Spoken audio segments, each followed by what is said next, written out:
muy bien, damos gracias al Señor por una vez más poder compartir su palabra. Y en esta ocasión seguimos sumando características y cualidades distintivas que deben verse en el pueblo de Dios. Y es en esta ocasión el adorar a Dios. El pueblo de Dios está supuesto a adorar a Dios y solamente a Él. Es interesante que en la actualidad hay muchas prácticas y cultos y sistemas de homenaje y honra a ídolos como siempre existió, lo cual es idolatría, a animales, lo cual es zolatría, también se rinde culto a los astros, también se le rinden cultos a las personas.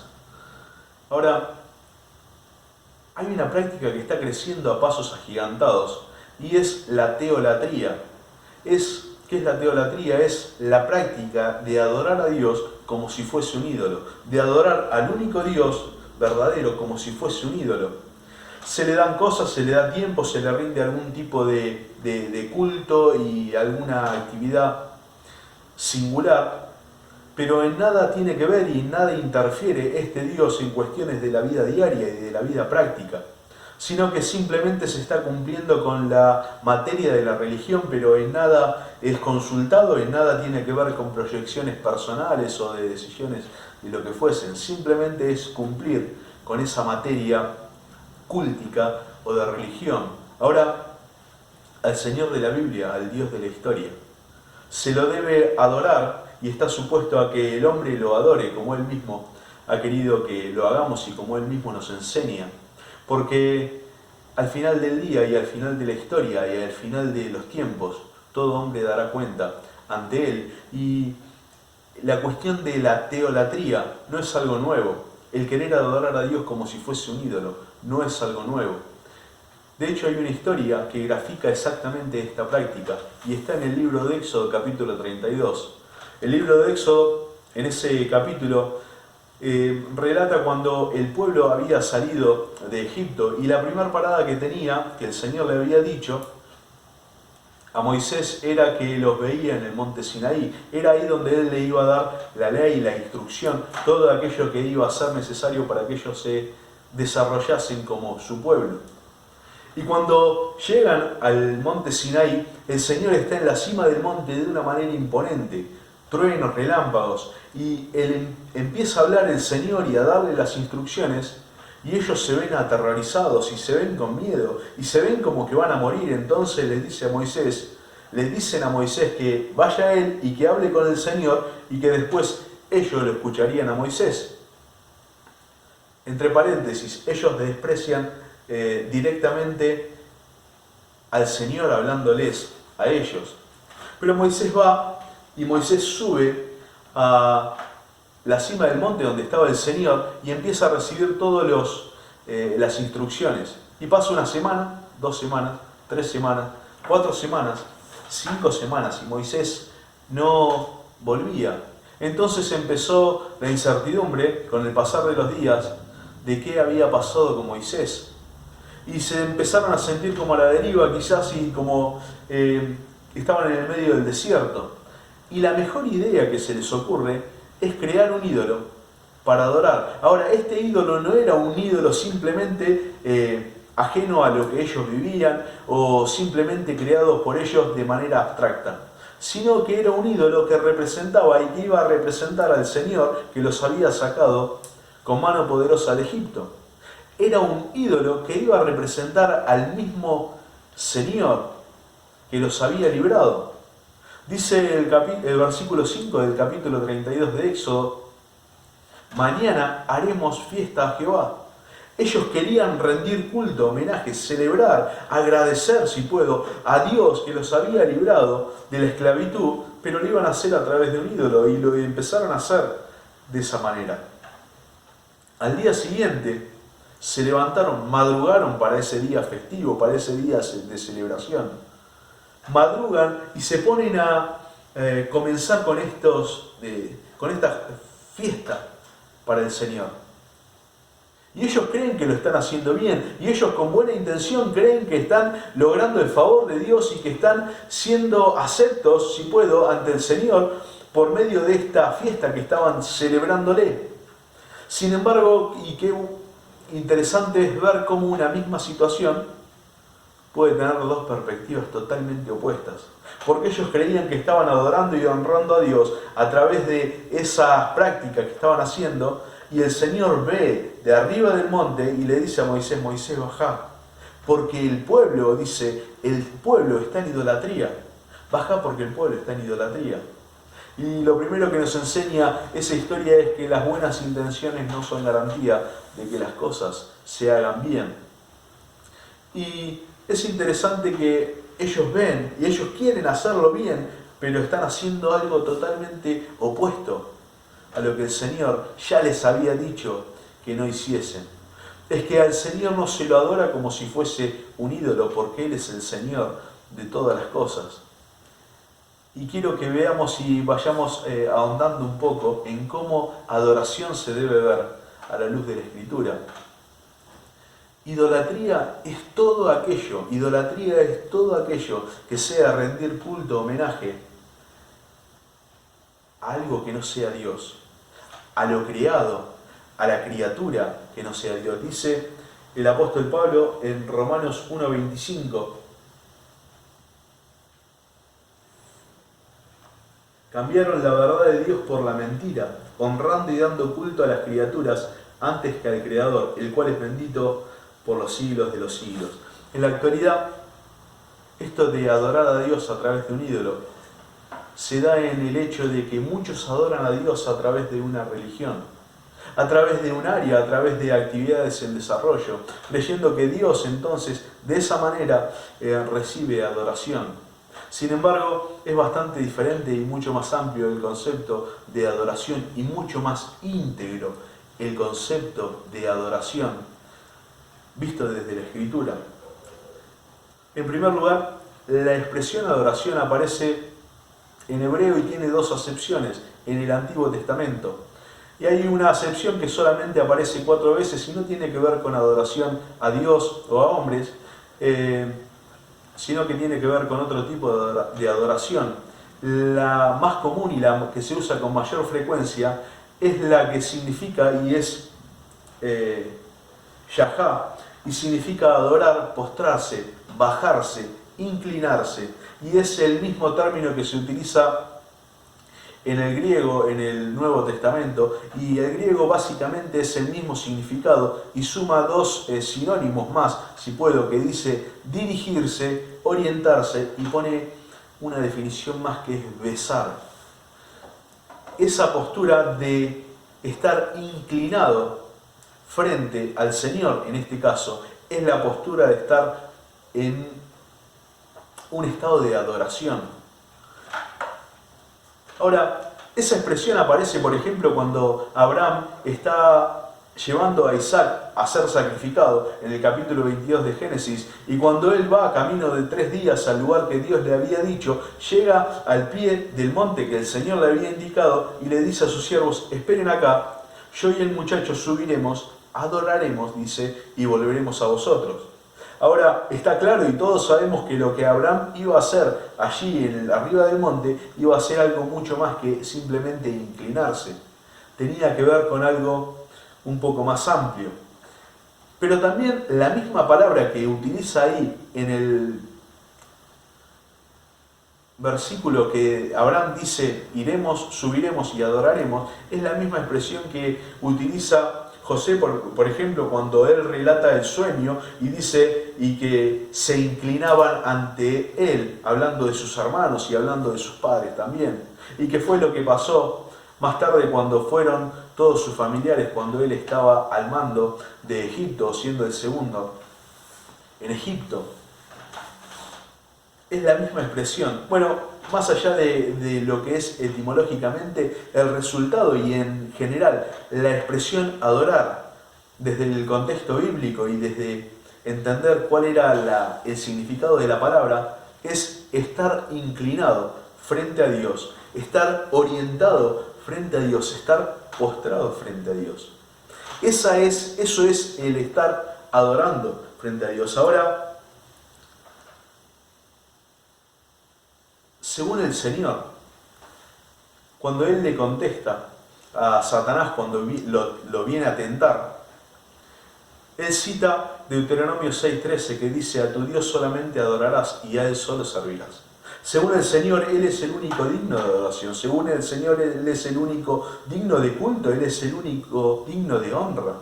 Él es el único digno y a Él solo el hombre puede adorar, y principalmente sus hijos, aquellos que hemos sido redimidos.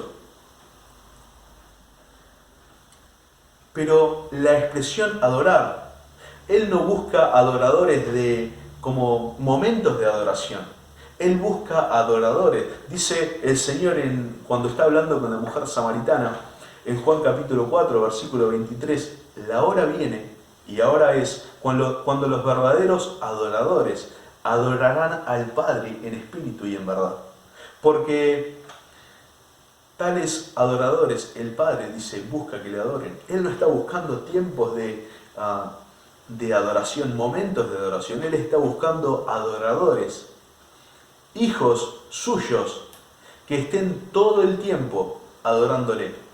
Es que ese es el principio de adoración, y ese es el principio de ser un adorador, y ese es el principio que debe cubrir y en el que debe estar el pueblo de Dios. En el hecho de saber que debe ser todo el tiempo un adorador. Todo el tiempo debe estar postrado espiritualmente, si puedo, frente a los pies del Señor. Todo el tiempo postrado, sea que estemos en nuestra casa, sea que estemos en el trabajo, sea que estemos en el estudio, sea que estemos en un negocio, sea en el lugar que fuese, en la situación que fuese, nuestra postura espiritual es estar postrado a los pies del Señor. Eso es estar adorando, eso es lo que el Señor pretende de que sus hijos estemos haciendo todo el tiempo. Es estar espiritualmente en esa postura, en esa condición, inclinados, orientados hacia Él. Ese es el principio de adoración. Es entender que debemos estar frente a Él postrados. Es que toda la vida, todo lo que tiene que ver con la vida del Hijo de Dios, es directamente proporcional con cuán postrado esté ante los pies del Señor. Todo tiene que ver y es directamente proporcional. Es que cuando alguien habla mal, de un hermano, cuando alguien dice malas palabras, no simplemente está el problema ahí en lo que él está diciendo. El problema está mucho antes, y qué es lo que genera esas malas expresiones. Por eso el Señor dice: de la abundancia del corazón habla la boca. Entonces el problema no estaría en la boca, el problema estaría en el corazón. Por eso Salomón dice en Proverbios 4:23: sobre toda cosa guardada, guarda tu corazón, porque de él mana la vida. Es que cuando el corazón, cuando el centro de emociones, cuando nosotros espiritualmente no estamos postrados frente a Dios, reconociendo que Él es el Señor, reconociendo que Él es un Dios justo, puro, amoroso, y todos los atributos que Él tiene en grandeza y majestad, cuando no estamos reconociendo eso, es cuando empiezan a surgir acciones y reacciones totalmente contrarias y opuestas a lo que un verdadero adorador de Dios debe tener. Ahora, cuando estás postrado frente al Señor, cuando estás en esa condición todo el tiempo, los resultados y las reacciones, de acuerdo a las situaciones que vamos viviendo, son bien diferentes y son como el Señor quiere que sean. Es que todo nuestro accionar, todo nuestro pensamiento, todas nuestras palabras está conectado exactamente con cuál nuestra postura frente al Señor sea, nuestra postura espiritual frente al Señor sea, y cuál nuestra postura de corazón frente al Señor sea. Ahora, está claro que todos queremos o anhelamos ser verdaderos adoradores, aquellos que agraden al Señor, aquellos de los cuales el Señor esté orgulloso, si puedo, de los cuales el Señor diga: valió la pena. Aquellos que, como dice el apóstol Pablo, vivan como dignos del llamamiento. Creo que todos queremos, pero hay cosas que van pasando en el medio para que eso no suceda y no acontezca. Vamos a ver dos enemigos y dos agentes que atentan contra el verdadero adorador, contra aquel que quiere adorar a Dios de verdad. Y el primero es el orgullo. El orgullo del hombre es aquel que le impide al hombre ser un verdadero adorador. Es que cuando el hombre se siente orgulloso, cuando el hombre se cree algo, cuando el hombre cree que tiene capacidad de algo, simplemente pierde de vista un montón de cosas. Un montón de cosas. El hombre, siendo orgulloso, pierde de vista lo que el enemigo puede estar haciendo para impedir o para atacarlo, por ejemplo. Hay una historia que sucede hacia el año 586, antes de la venida de nuestro Señor. Y es cuando Jerusalén va a ser destruida. Nabucodonosor es quien destruye Jerusalén y todos sabemos que fue por el pecado del pueblo, porque habían olvidado a Dios, habían olvidado los mandamientos de Dios, no guardaban el día de reposo, etcétera, etcétera. Tantas cosas, pero hay algo que marca y que da exactamente cuál era el clima y la condición de Jerusalén y del pueblo judío en ese tiempo. Y era un pueblo orgulloso, si puedo. Había orgullo en ellos. ¿Y cómo sé esto? Bueno, en primer lugar, ellos se creían fuertes. Ellos se creían con capacidad. Ellos creían que podían enfrentar las batallas que tuviesen que enfrentar con sus fuerzas. Y lo que pasa, dice Jeremías capítulo 52, versículo 4. Y aconteció el 10 del mes 10º del 9º año de su reinado, que Nabucodonosor, rey de Babilonia, vino con todo su ejército contra Jerusalén. Luego acamparon contra ella y construyeron muros de asedio contra ella en derredor. Nabucodonosor va a conquistar y va a destruir Jerusalén, pero antes no entra directamente con su ejército. Lo que hace es construir por fuera de Jerusalén muros de asedio. ¿Para qué eran estos muros? Para tirar a gusto y placer todas las catapultas que hiciesen falta para destruirlo. Lo que yo me pregunto es, ¿no se dio cuenta el rey de los judíos lo que estaba pasando? ¿No se dieron cuenta ellos de ver que el enemigo estaba construyendo muros de asedio? Es que ellos se creyeron que no eran peligrosos, o creyeron que tenían posibilidad, creyeron que podían darle batalla. Es que orgullo había en ellos y creían que podían. Es que cuando el hombre no está postrado frente a los pies de Dios es cuando se levanta y se cree fuerte, pero cuando está postrado a los pies de Dios es cuando reconoce que Él es débil y que el fuerte es el Señor y que la batalla es del Señor y que la victoria es del Señor, porque el Señor lo único que sabe hacer, y la última vez que revisé, Él lo único que sabe hacer para con el enemigo es vencerlo. Pero cuando el hombre se para y se cree algo, entonces es cuando es vulnerable. Cuando el hombre empieza a alimentar su orgullo, es cuando empieza y cuanto más vulnerable es. Es a los pies del Señor, es cuando el hombre está postrado a los pies del Señor. Es cuando es fuerte. Es ahí cuando es fuerte, cuando está haciendo y cuando todo su corazón en postura espiritual está siendo un adorador para con el Señor. Es ahí cuando el Señor toma las riendas, ahí cuando la batalla es del Señor. Pero el orgullo es el principal enemigo de un verdadero adorador. Es ese comportamiento tan silencioso en el hombre, ese comportamiento que uno no sabe ni siquiera cómo va sucediendo y cuáles son los efectos que va teniendo, pero es el orgullo. Aquello de creerse algo, de creerse que puede sin Dios, de creerse que puede sin mantener una vida de oración, de creerse que puede sin mantener una vida de comunión. El orgullo es el primer agente que atenta contra un verdadero adorador y contra una práctica constante de adoración a Dios. El orgullo es el primer obstáculo y es el primer enemigo de un verdadero adorador.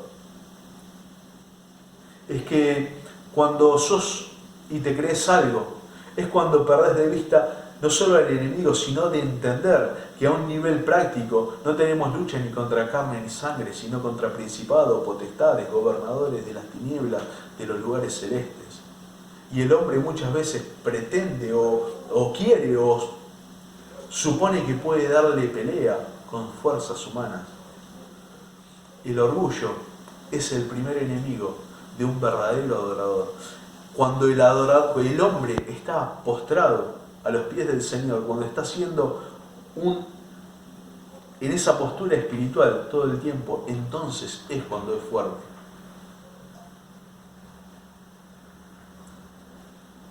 Es que a veces se pasa más tiempo parado frente a Dios que postrado frente a Él. Y lo que estamos supuestos a hacer es adoradores, aquellos que mantengan esa postura de estar inclinados y dirigidos hacia Él. El segundo punto que atenta contra un verdadero adorador y contra el adorar genuino, contra el adorar bíblico, es el orgullo alimentado por Satanás. Es el orgullo alimentado por Satanás. La capacidad que tiene el enemigo y las virtudes que tiene el enemigo para orar y para llevar adelante sus fechorías son variadas y bastante variadas. Y tiene un gran repertorio. Es interesante que el Señor en Juan 10:10 dice que el ladrón no vino sino a hurtar, matar y destruir. La expresión hurtar en el texto, ahí en el griego, tiene la misma acepción y el mismo significado que tiene en el año 2020 en Argentina, en castellano o en español. El mismo significado. Hurtar es aquel que te saca algo, es aquel que te sustrae algo sin violencia o sin intimidación. Simplemente te lo sacó y vos no te diste cuenta, pero después cuando lo querés buscar simplemente no está. El enemigo tiene la capacidad de hablar al oído, simplemente susurrar al oído, cosas y quita el gozo en el servicio. Es que simplemente te susurra al oído de que no vale la pena, como que hay cosas que pueden ser más importantes. El enemigo tiene la capacidad de susurrar al oído al Hijo de Dios. El enemigo tiene la capacidad de hablar el orgullo del hombre y alimentar el orgullo del hombre. Y como que no sabes cómo pasó y no nos damos cuenta cómo fue que algunas cosas empezaron a sucedernos. Y es porque orgullo empezó a crecer en nosotros, porque el enemigo fue alimentándolo.